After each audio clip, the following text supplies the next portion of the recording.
Long, long ago, before the world was as crowded as it is today, the animals of the savannah lived together in harmony. There were lions and leopards, zebras and gazelles, birds of every color, and insects whose songs filled the air at night.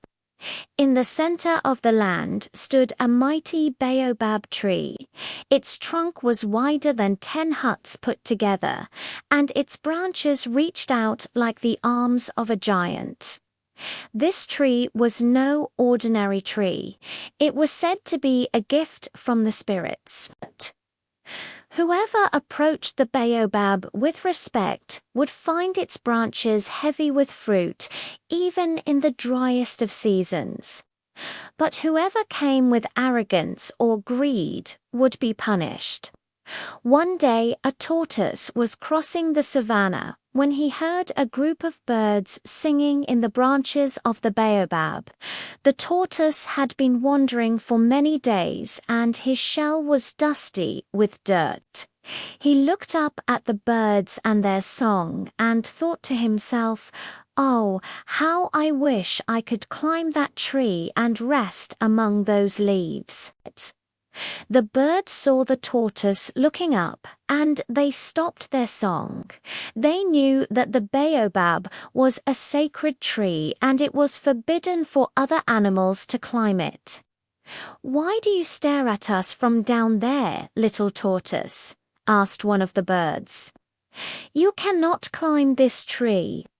Only we are allowed to rest in its branches," said another. The tortoise looked down at his feet and sighed.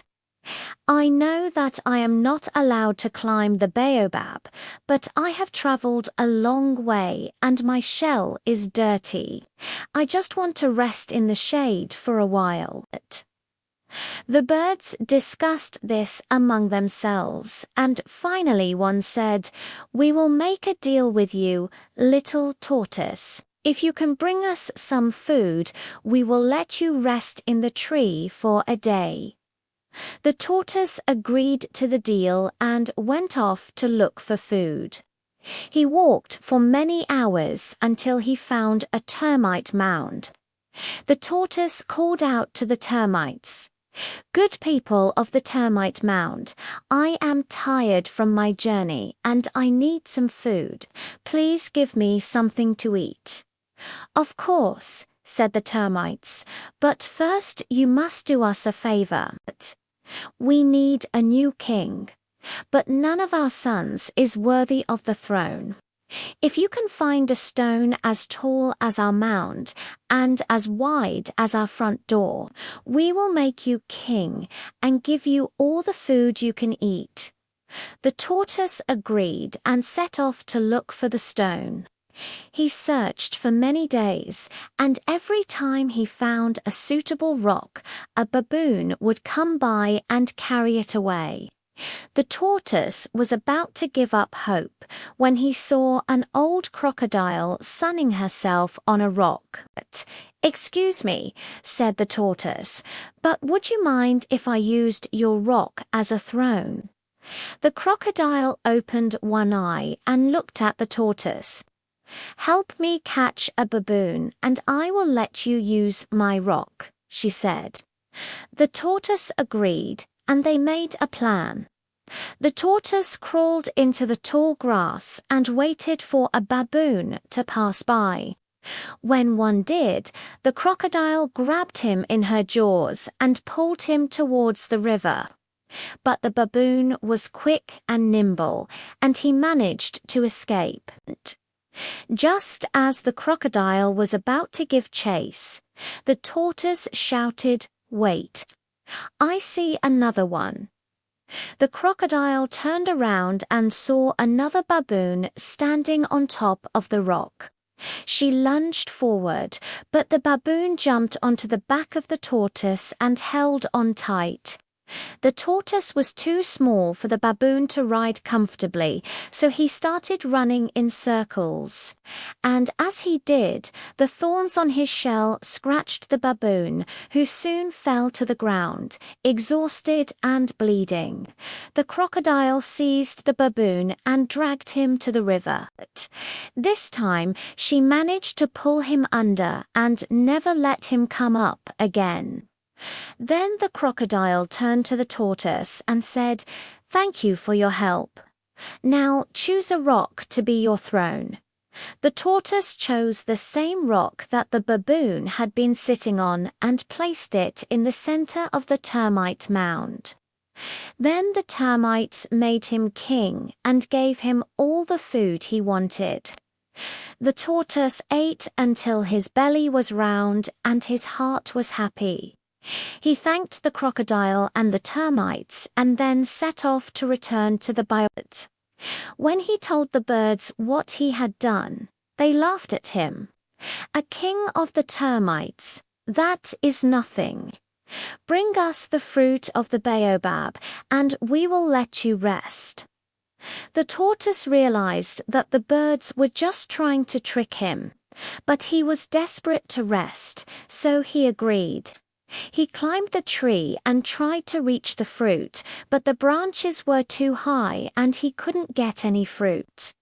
He tried jumping and pushing and shoving, but the more he struggled, the higher the branches seemed to grow, and the birds watched and laughed at him.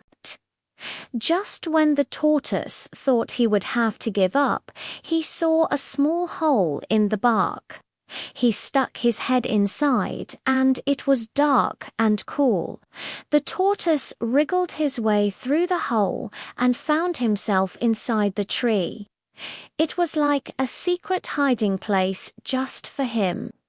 He curled up into a ball and closed his eyes, and in no time at all, he was fast asleep.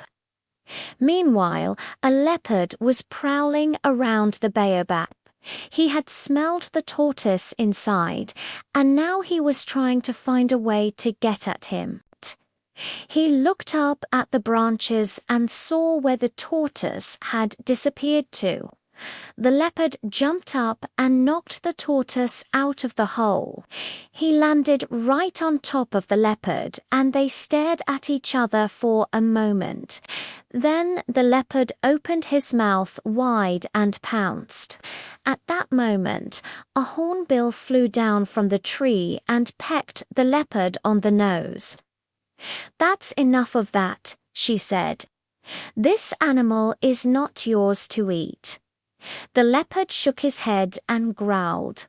"Why not? It's just a stupid tortoise." "Because the baobab is a sacred tree, and the spirits have protected this tortoise."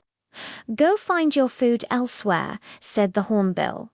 The leopard had no choice but to slink away. Then the hornbill turned to the tortoise and said, "Are you hurt?" "No, thank you," said the tortoise. "But why did you help me?" The hornbill ruffled her feathers. "Because I saw what the leopard was trying to do, and I could unjust stand by and watch. Besides, I was hungry and I wanted to eat some tortoise meat." The tortoise understood that the hornbill was just being honest, and he respected that. "Well, I'm grateful for your help," he said, "but now I'm very hungry myself. Can you help me find some food?" The hornbill led the tortoise to a field of berries. "Here you go," she said. "Eat as much as you want." The tortoise was so grateful for the hornbill's kindness that he promised to do anything for her. "Anything," said the hornbill. "I would like to build a nest in the branches of the baobab, but it is too high for me to climb." "I will carry you on my back," said the tortoise. "And I will also ask the monkeys to help us gather sticks and leaves." The tortoise called out to the monkeys, and they were happy to help. Together, they built a beautiful nest in the branches of the Baobab.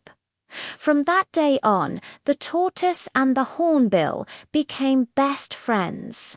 And whenever the sun was setting, they would fly up to the nest and watch the sky turn orange and pink.